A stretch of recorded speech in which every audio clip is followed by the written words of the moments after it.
Nomor selanjutnya, berikut ini rumus empiris dari C6H12O6 adalah. Untuk menjawab pertanyaan ini tentu teman-teman harus tahu dulu apa itu rumus empiris. Oke, jadi rumus kimia itu bisa dibedakan menjadi dua ya. Yang pertama rumus empiris, yang kedua adalah rumus molekul. Apa itu rumus empiris? Apa itu rumus molekul? Rumus molekul ini adalah rumus yang menyatakan jumlah atom-atomnya adalah yang sebenarnya dalam satu molekul.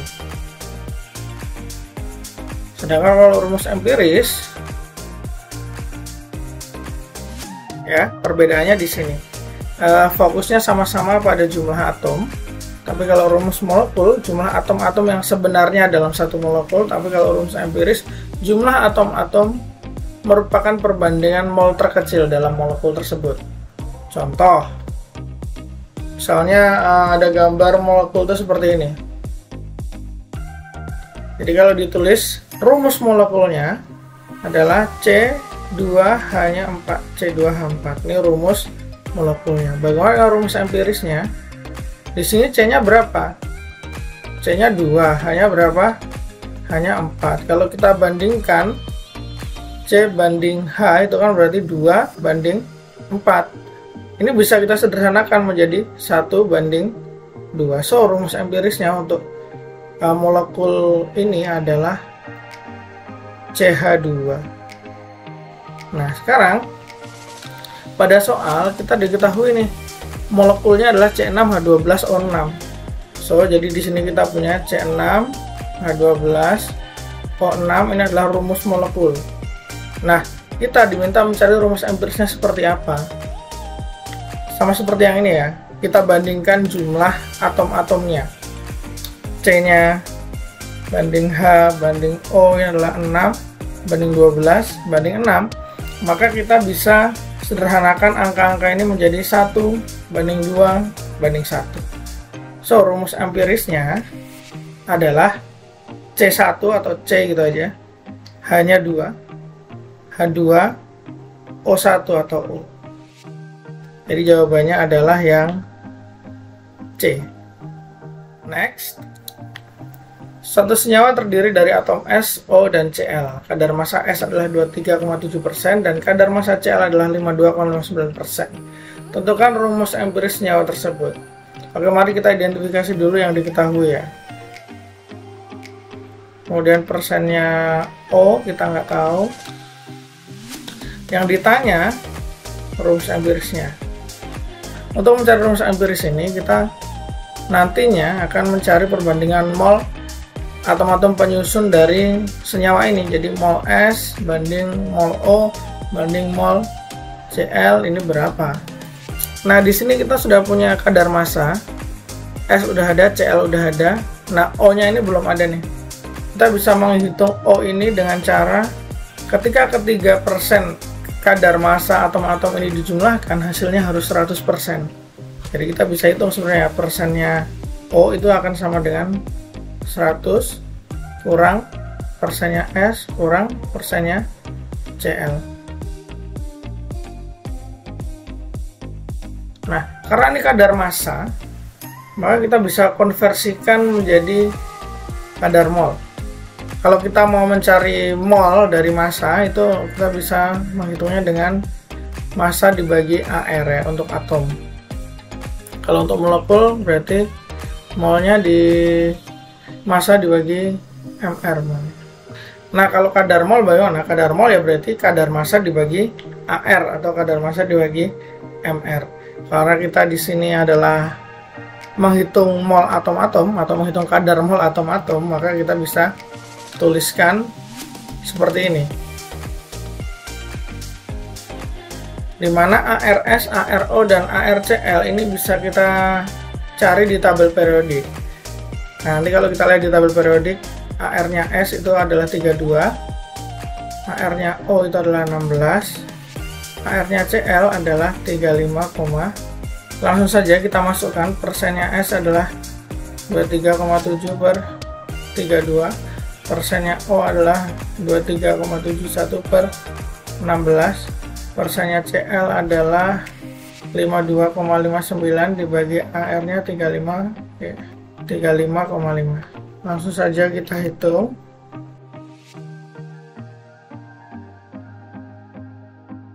Oke, ini hasilnya ya.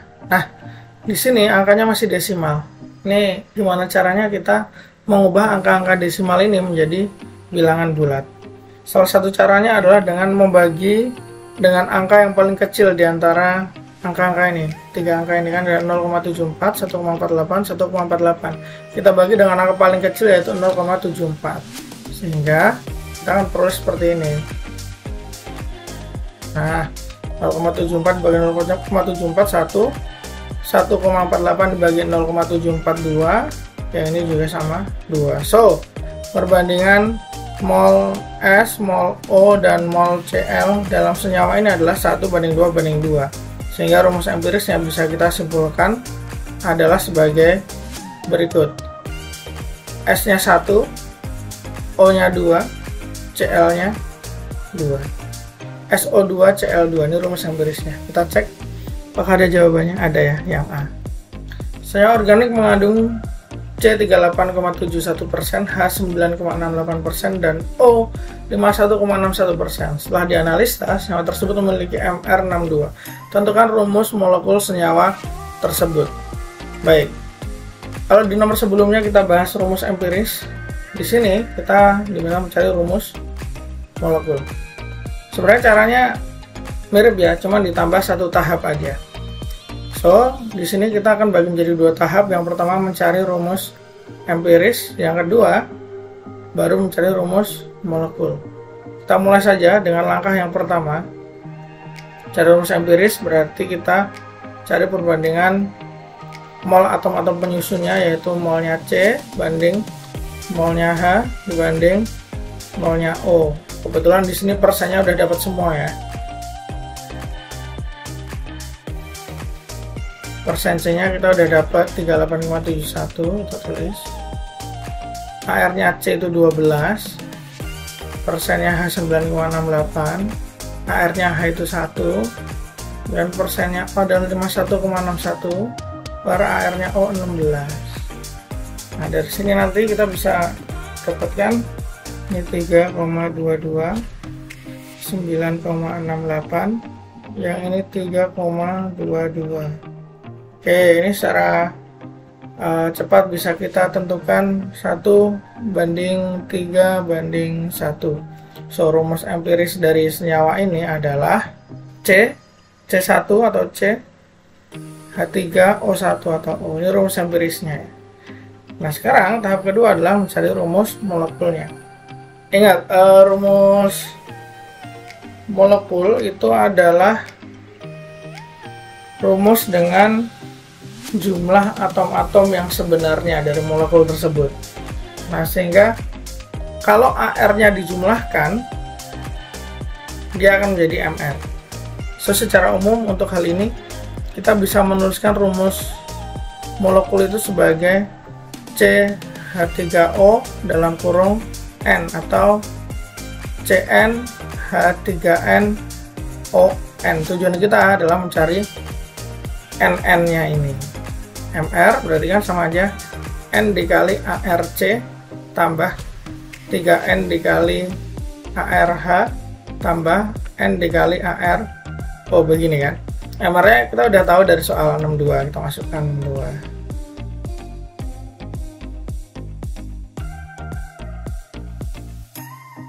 Jadi rumus molekulnya ini nanti tinggal mengganti N-nya dengan angka 2.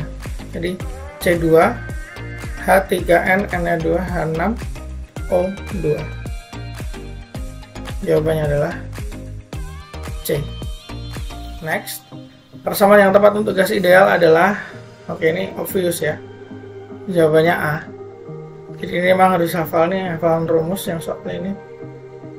PV sama dengan nRT, di mana P ini adalah tekanan, V ini volume, N ini mol, T suhu dalam Kelvin, R adalah konstanta gas ideal 0,082 liter atm per mol Kelvin.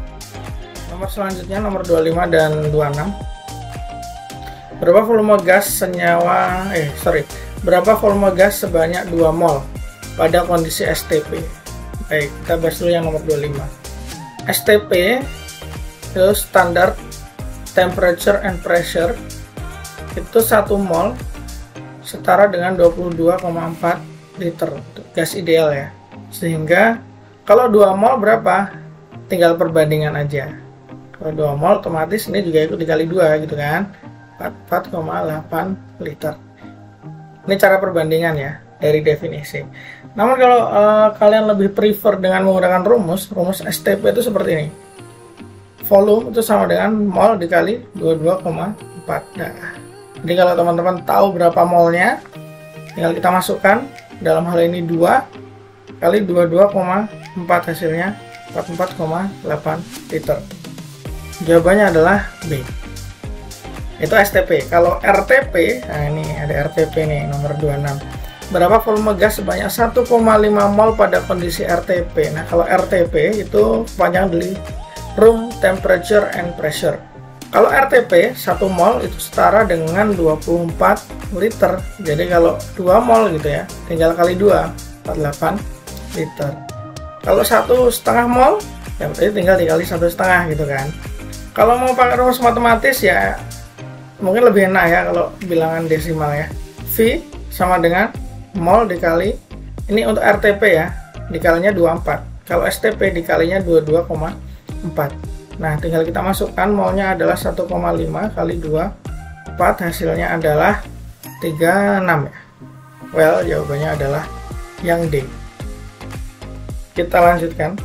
Nomor 27 dan 28. Berapa volume 3,2 gram gas O2 pada kondisi RTP? Oke, RTP ya. Sama seperti nomor sebelumnya, RTP itu berarti volume sama dengan mol dikali 24.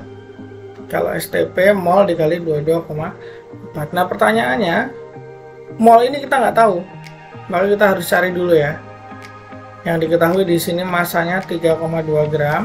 Kemudian zatnya O2, gasnya O2, berarti O2 ini kita bisa hitung MR-nya adalah 32. So, kita bisa cari molnya dengan menggunakan rumus W per MR, di mana W-nya 3,2, MR-nya 32, jadi molnya 0,1.